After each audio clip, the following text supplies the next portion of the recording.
Como hoje nós podemos falar e refletir com mais profundidade. Eles não tinham interesse que viesse de público o que tinha acontecido. Ele tinha uma presença muito forte, ele falava muito bem, tinha um raciocínio muito claro. Era uma pessoa que gostava de falar o que ele pensava e falava de forma muito dura. Tem uma passagem num programa de uma jornalista famosa do Rio Grande do Sul. Ele vai falar sobre a qualidade da água.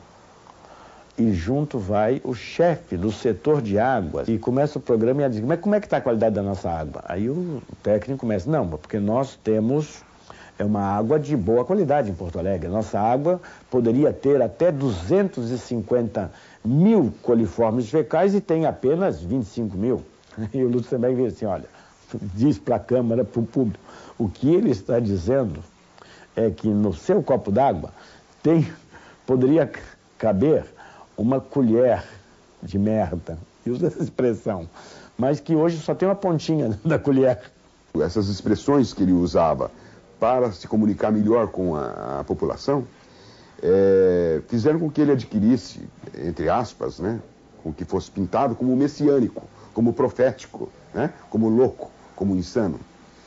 No entanto, como eu estou lhe dizendo, era uma das pessoas mais lúcidas, mais esclarecidas, um cidadão planetário. De louco ele não tinha nada, ele era realmente uma pessoa apenas um pouco avançada para o seu tempo. Outra luta que marcou seu destino foi pela Amazônia.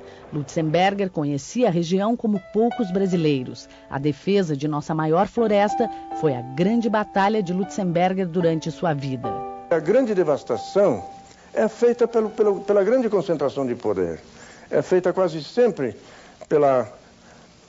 por aqueles que promovem injustiça social em seu próprio interesse. Quem está destruindo a floresta amazônica não é o índio, não é o caboclo, não é o seringueiro que lá vive. A floresta amazônica está sendo destruída por poderes externos a ela, pela grande tecnocracia do sul e multinacional, ou por gente forte ou corrupta de outras partes do país que lá vai enriquecer rapidamente, destruindo aquele ambiente e marginalizando aquela gente.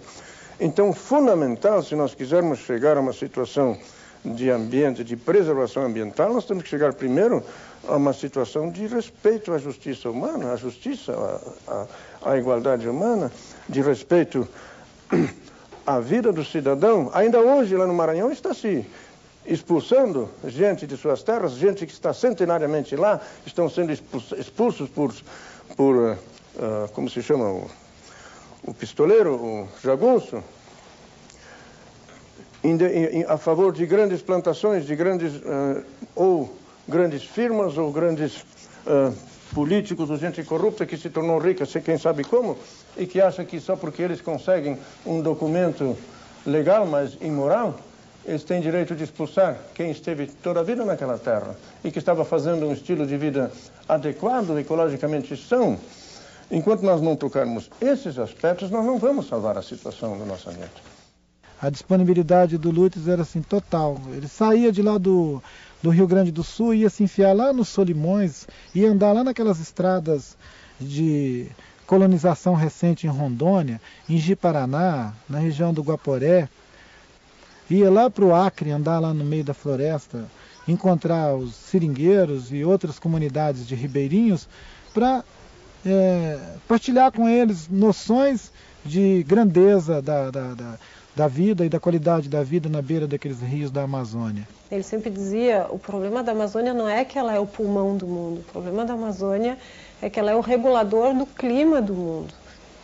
E se ela não estiver mais aí, o clima vai mudar ainda mais do que já está mudando, e ninguém sabe que consequências pode ter isso. Provavelmente nós vamos morrer de fome, de frio ou de calor, não se sabe.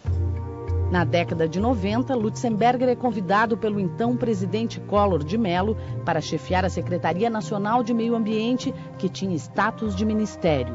É um dos períodos mais difíceis para Lutzenberger.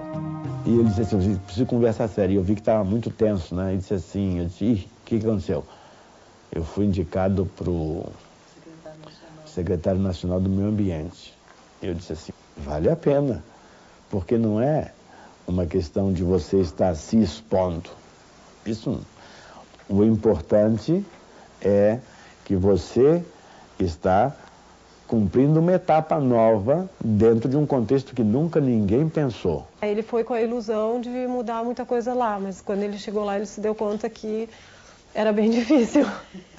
Ele entrou num maremoto lá de corrupção e intrigas e o meu pai não tinha paciência nem habilidades para lidar com uma bagunça tão grande. A gente rapidinho viu que absolutamente não tinha nada que correspondesse. Ele só queria usar o nome do Lutzenberger para botar junto onde lhe convinha. Ele conseguiu algumas coisas, mas ele sofreu muito lá. O primeiro decreto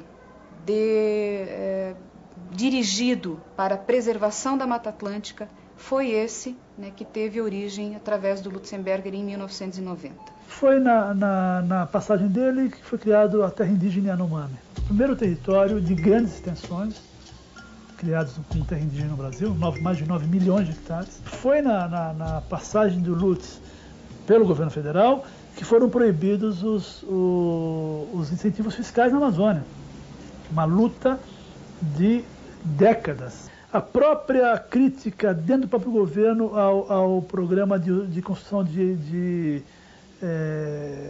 usinas hidrelétricas da Amazônia também foi, na época do Lutzenberger, extremamente questionado dentro do próprio governo. O Lutzenberger resolveu arrasar com a energia atômica para fins pacíficos, mostrando que ela era prejudicial e que se nós fizéssemos todo o nosso projeto seria uma maravilha para a Alemanha e seria um desastre para o Brasil.